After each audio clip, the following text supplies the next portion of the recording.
Eala effect and fan base behind me is gonna be funny. She's carrying the crowd, so it's gonna be interesting. Why is Nike betting big on Alex Eala? There's a fan effect building around her, and it's carrying real momentum into New York.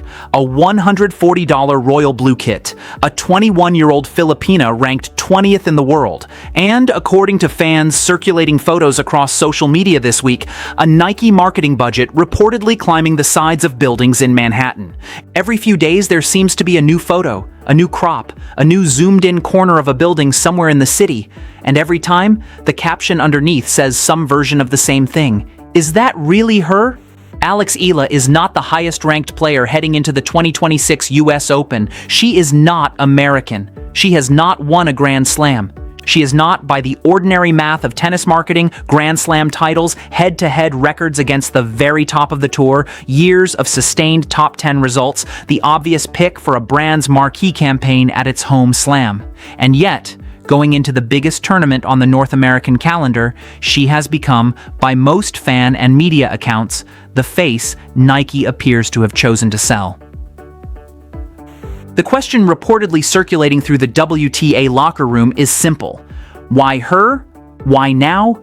And what does Nike know that the rest of the tour hasn't caught up to yet? It's a question that sounds almost like gossip on the surface, but underneath it is a real and fairly interesting business question. One that has less to do with Alex Eala's forehand and more to do with how a global apparel company decides which 21-year-old out of the 100-plus women in the world ranked above her at some point in her career gets the commercial, the billboard, and the shoe named after her. To be clear about what follows, much of the specific detail here, the exact billboard locations, some of the internal Nike decision-making, even a few of the dates, comes from fan speculation, tennis community accounts, and circulating social media claims rather than from confirmed on-the-record reporting. Some of it lines up with things that are independently verifiable, her ranking, her results, her public social media posts. Some of it is closer to informed rumor. Both are worth including because both are part of why this story has taken on the shape it has, but they shouldn't be treated as equally certain. The credential behind the bet. To understand the scale of Nike's wager, start with one fact. Eala is the first Filipina in history to crack the WTA top 20 and the first ever to lift a WTA 500 trophy. After her Washington, D.C. Open title over Jessica Pegula, that's the credential Nike is spending against. It's worth sitting with how unusual that sentence is in the context of Philippine sports history. Tennis in the Philippines has never had the infrastructure, the junior pipeline, or the television culture that produces WTA-level players the way it has in the United States, several Western European countries, or increasingly in parts of Asia like Japan, China, and South Korea. Basketball dominates the national sporting conversation. Boxing has produced the country's most famous global athlete in Manny Pacquiao. Tennis, historically, has been a minor sport with minor infrastructure and almost no path to the top of the world rankings. Eala breaking into the top 20 isn't just a personal achievement. For a country of over 100 million people with essentially no modern precedent of a top-tier WTA player, it's close to unprecedented.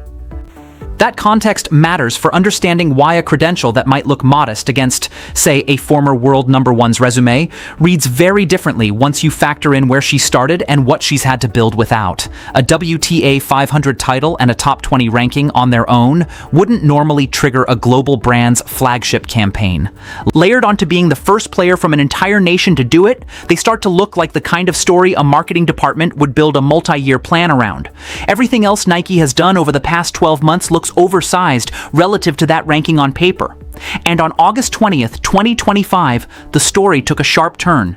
That was the day Eala reportedly walked into Nike's New York City headquarters and posted a two-word Instagram caption, "New York, New York." It set off a conversation inside the tour that, by most accounts, hasn't quieted since. Nike doesn't typically fly players ranked in the 70s to global HQ during Grand Slam build-up. Nike doesn't usually build solo Grand Slam commercials around athletes who haven't won a major. And historically, Nike has poured its New York City billboard real estate into American stars. Madison Keys got that treatment after her 2025 Australian Open title, photographed against the Manhattan skyline in Nike gear. Now, reports circulating through Filipino tennis communities and tennis watcher accounts suggest Nike is preparing similar billboard placement for Eala, heading into the 2026 US Open. The mainstream press hasn't confirmed specific locations, but the buzz is hard to ignore, and the public trail Nike has already left makes it feel less like speculation and more like inevitability. Tellingly, the higher-ranked veterans on Nike's roster have said nothing publicly about it. Maybe they don't need to. Their silence has become part of the story. A pattern once you see it. Start with the timeline, because once it clicks into place, it's hard to unsee. In July 2025, Nike reportedly designed a custom Sampaguita hair tie for Eala's Wimbledon center court debut, the Sampaguita being the national flower of the Philippines. Brands don't usually manufacture nation-specific microproducts for role players.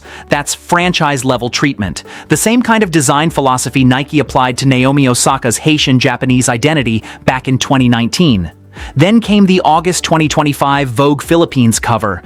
Eala fronted it exclusively in Nike attire, photographed by Mark Nickdow in a coordinated editorial feature built around her heritage and her custom Nike shirt. Sponsors don't typically coordinate magazine covers like that, but national icon rollouts do. Days later came the NYC headquarters post. Days after that, the tournament began. On August 24, 2025, at Louis Armstrong Stadium, Eala walked out to face world number 14 Clara Towson, wearing a Nike shoe that would later land in her own signature player collection. She dropped the second set 6-2, fell behind 5-1 in the deciding tiebreak, and then won 7 of the next 8 points to close it out 7-6 in the 11th game. The Nike commercial that aired across social media weeks later reportedly featured that exact stadium, that exact silhouette, that exact royal blue palette. The bet had paid off on the court. Nike had already pointed its camera at. Fast forward to October 2025, Sports Illustrated put the sentiment in print. In February 2026, Nike reportedly flew Eala to its global headquarters in Beaverton, Oregon, for a personalized welcome, posting the caption, "Salamat Sampaguita, thank you for visiting," on its Filipino-facing account. Fans in Manila understood exactly what that meant before anyone in Beaverton had to explain it. Compress the timeline and the pattern is hard to argue with. Wimbledon, July 2025. Custom Filipino-themed product. August 2025. Vogue Philippines cover. NYC HQ visit. Top 20 upset. October 2025, signature tier retail language from Sports Illustrated, February 2026, Oregon welcome ceremony, August 2026, solo commercial, royal blue kit, $140 court dress on shelves, and reported billboards heading into Flushing Meadows. Laid out that way, it does read like a script. One beat every month or two, each one slightly bigger than the last, each one building toward the same tournament. Whether that's evidence of a deliberate, long-planned campaign or simply the natural rhythm of a young player having a breakout year while wearing one brand's gear is genuinely debatable. Marketing departments are reactive as often as they are proactive. A player who starts winning tends to get more attention from her sponsor almost automatically, without anyone needing to have planned a campaign 18 months out. But the counter-argument, the one fans pushing this story tend to make, is that some of these moves, a custom national flower hair tie, a coordinated magazine cover, a headquarters welcome ceremony delivered partly in the athlete's native language, are not the kind of thing a brand does reactively. Those take lead time, design cycles, and internal sign-off well in advance of results. If that's true, then at least some of this campaign was decided on before Eala had fully proven herself on court, which would mean Nike saw something worth betting on earlier than the results alone would justify. Fans who called this 2 years ago, insisting Eala wasn't a novelty or a diversity checkbox, but the next global Nike face, were reading signals that much of the tennis press was still slow to acknowledge. Now, supporters argue, the receipts are on the sides of buildings. Skeptics would counter that a handful of billboard photos circulating on social media, without confirmation from Nike or the tournament, is a thin evidentiary base for a claim this large and that's a fair point too. The honest version of this story sits somewhere between documented pattern and fan theory, and readers should hold it that way. When the establishment press weighs in, Sports Illustrated has been publishing since 1954, the magazine that helped turn tennis players into cultural monuments, from Billie Jean King's covers to Serena Williams as Sportsperson of the Year. When SY's tennis desk writes about a player, the words carry decades of institutional weight. In October 2025, SI writer Alex Wong wrote that Eala had officially arrived as a legitimate contender on the WTA Tour. That's not fan account enthusiasm or diaspora pride talking. That's one of the most established American sports voices putting into print what Nike had already backed with real money. The Washington Post reportedly reinforced the point days earlier, framing the 2025 US Open as an athleisure war and naming Nike's aggressive positioning around Eala as a central storyline. When Sports Illustrated and the Washington Post are telling a similar story from different angles, it stops looking like speculation and starts looking like a trend line. Even so, it's worth remembering what magazine and newspaper coverage like this actually represents. A tennis writer calling a player a legitimate contender is a judgment about her game, not a leaked internal Nike memo. Establishment press coverage can validate that a player is being taken seriously by people who watch the sport for a living, which is real and meaningful, without necessarily confirming any of the more specific marketing claims, the billboards, the budget size, the internal strategy, that fans have built on top of that coverage. The press pieces and the marketing rumors are two different kinds of evidence, and it's easy to blend them together into a single, more dramatic story than either one supports on its own. Nike's history of betting on identity. None of this would carry the same weight without Nike's track record. The brand has a long, well-documented history of building campaigns not just around performance, but around identity, around an athlete's connection to a specific place, culture, or community that hasn't previously had a global sports face of its own. The comparison to Naomi Osaka is the one fans reach for most often, and it's not hard to see why. Osaka's rise coincided with Nike leaning into her Haitian and Japanese heritage as a central part of her public identity, not an incidental detail. The brand built campaigns, product lines, and messaging that treated her dual heritage as a selling point in both the US and Japanese markets simultaneously. Two audiences, one athlete, one budget. It worked commercially and culturally, and it's often cited as a template for how a brand can use a single athlete to open two markets at once. If Nike is running something similar with Eala, the logic would be comparable. A single athlete whose story resonates in the US tennis market and simultaneously unlocks an entirely new market, the Philippines and its global diaspora, that the brand has historically underinvested in relative to its size. Southeast Asia's sneaker and athleisure market has grown substantially over the past decade, and the Filipino diaspora in the United States, Canada, the Middle East, and elsewhere is large, brand loyal, and, by most retail industry accounts, currently underserved by dedicated athlete marketing from major sportswear companies. A homegrown tennis star with crossover appeal would be, in theory, exactly the kind of asset that could change that. It's not really about one player. Nike's decision seen this way isn't just about Alex Eala, it's about geography. For most of the modern era of tennis marketing, Nike's franchise-level budget has flowed toward American, European, and Japanese athletes. Serena, Sharapova, Osaka, Southeast Asia was never really part of that conversation. The Philippines, a nation of more than 100 million people and one of the largest sneaker-buying diasporas in the world, was never the answer to a Nike growth question. Now, some observers argue it is. The reported billboards represent more than one athlete's rise. They represent an entire market being brought into the tennis conversation at franchise scale for the first time. Watch the calendar. The 2026 US Open runs August 23rd through September 13th, and Eala's Fan Week exhibition against Iva Jovic on August 27th at Arthur Ashe Stadium is already being positioned as a marketing centerpiece. After that, Nike's next confirmed product drop is reportedly a Wimbledon 2026 colorway in white and university gold. Every one of those moments functions as a checkpoint, another wall in New York, Manila, or London that Nike now has reason to buy space on. Tournament directors watch who fills seats. Nike, in this reading, is signaling who it thinks will. There's also a simpler, less conspiratorial version of this same story worth naming. The US Open is played in New York, a city with one of the largest Filipino communities outside the Philippines itself. Concentrated in parts of Queens, New Jersey, and the broader tri-state area, that community represents a built-in, highly engaged fan base that would show up for Eala's matches regardless of any marketing campaign. A brand doesn't need a grand unified theory of Southeast Asian market expansion to notice that putting a Filipina player's face on a wall in Queens is likely to generate real organic foot traffic and goodwill. Sometimes the simplest explanation, a genuinely large, local, passionate fan base, does a lot of the work that more elaborate theories reach for. What the locker room might actually be thinking.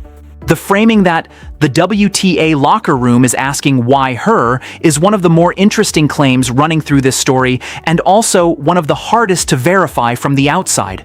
Player sponsorship decisions are, by nature, made behind closed doors, and athletes rarely comment publicly on a rival's endorsement deals. Doing so would be both unusual and somewhat career-limiting, regardless of what anyone privately thinks. What's more likely true, and more mundane, is that plenty of players understand endorsement economics well enough to recognize when a brand is making a forward-looking bet rather than simply rewarding past results. Sponsorship money has always flowed partly on current ranking and partly on projected commercial upside, marketability, storyline, market opportunity, sometimes even just how well an athlete performs in front of a camera. A player ranked just outside the top 20 getting flagship treatment over a player ranked in the top 10 wouldn't necessarily be a scandal inside the sport. It happens periodically across every sport with individual athlete endorsements, and the players affected by it tend to understand the business logic, even when it doesn't favor them personally. Whether anyone in the locker room is actually framing it as dramatically as why her, why now, is something outsiders mostly can't confirm. That detail, more than most others in this story, reads like narrative flourish layered onto a real but far less cinematic dynamic. The record isn't spotless. None of this means the story has been a straight line up. 4 days after the Tosin upset, Eala returned to the US Open grounds and lost her second-round match to Spain's Cristina Buccia 6-4, 6-3. 8 days after the Nike NYC headquarters post, her 2025 US Open run was already over. She didn't disappear, and she didn't hide from it. After an earlier loss that same season, she wrote publicly about the moment. A message, in her own words, about the difficulty of a tough loss balanced against gratitude for living out her dreams, even on the hard days. Within months of that US Open exit, she was holding a WTA 500 trophy in Washington, having beaten Jessica Pegula in 3 sets. It's about as short an arc as you can draw from a second-round Grand Slam exit to a first career title. Putting it all together. 2 words on Instagram in August, a Sampaguita hair tie at Wimbledon, a tiebreak clawed back from 5-1 down, a Vogue cover, an Oregon welcome delivered partly in Filipino, a royal blue kit retailing at $140. And now, reportedly, her image on the walls of the city hosting the final Grand Slam of the year. The argument some fans and analysts are making isn't that Nike chose Eala purely because she's ranked 20th in the world. It's that Nike, in their view, has decided she'll be the face of a market it has never fully owned, and that other players on the tour who assumed the New York skyline still belonged to established champions are only now realizing they weren't part of that particular conversation. Why this debate isn't really new. It's worth stepping back and noting that this exact argument is the brand recognizing a star or manufacturing one. Gets replayed almost every time a major sponsor commits heavily to a young athlete ahead of a fully proven track record. It happened with Osaka before her first Grand Slam win fully cemented her as a global star. It's happened in basketball with rookies who signed shoe deals before playing a professional minute. It happens in soccer with teenage prospects fronting campaigns years before a senior trophy. The pattern isn't unique to Eala, and it isn't even unique to Nike. It's simply what happens whenever a company with a lot of marketing budget decides that waiting for total certainty means missing the window to build a relationship with an athlete before a rival brand does. Seen that way, manufacturing a superstar is probably the wrong frame, or at least an overly dramatic one. Brands don't manufacture on-court results. No amount of billboard space wins a tiebreak from 5-1 down. What they can do is manufacture visibility, making sure that when an athlete does perform, a much larger audience is primed to notice, care, and already feel some connection to her. That's a real and powerful thing for a brand to do, but it's different from creating talent out of nothing. Eala still has to win the matches. Nike is betting that she will and spending accordingly to make sure that when she does, as many people as possible are watching, and that a market Nike hasn't fully tapped into gets to watch a player who looks and sounds like them do it. The open question: is Nike investing in Alex Eala because she's already a rising star on merit? Or is Nike, through a sustained and deliberate campaign, helping build the next tennis superstar in real time, ahead of the results fully catching up? Reasonable people can land on either side of that question.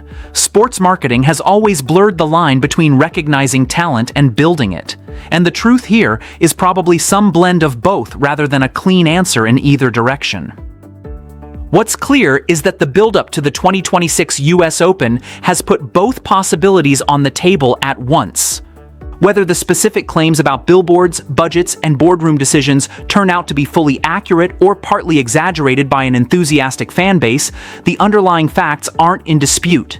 A 21-year-old from a country with almost no history at the top of women's tennis has broken into the top 20, won a WTA 500 title, and become the center of a visible, sustained marketing push by one of the largest sports brands in the world. What happens next, on court at Arthur Ashe Stadium in the Fan Week exhibition and across however much of the campaign is actually real, will do more to settle this story than any billboard photo circulating online ever could. Note: a number of claims woven through this piece. Specific billboard placements, some internal Nike decision-making, the characterization of locker room reactions, and a few of the more precise dates originate from social media buzz, fan accounts, and tennis community speculation rather than confirmed, on-the-record reporting. Independently verifiable elements, her ranking, her Washington, D.C. Open title, her Wimbledon and U.S. Open results, and coverage from outlets like Sports Illustrated and The Washington Post are treated with more confidence than the more speculative marketing claims layered on top of them. Readers should keep that distinction in mind, especially before repeating the more specific claims as settled fact.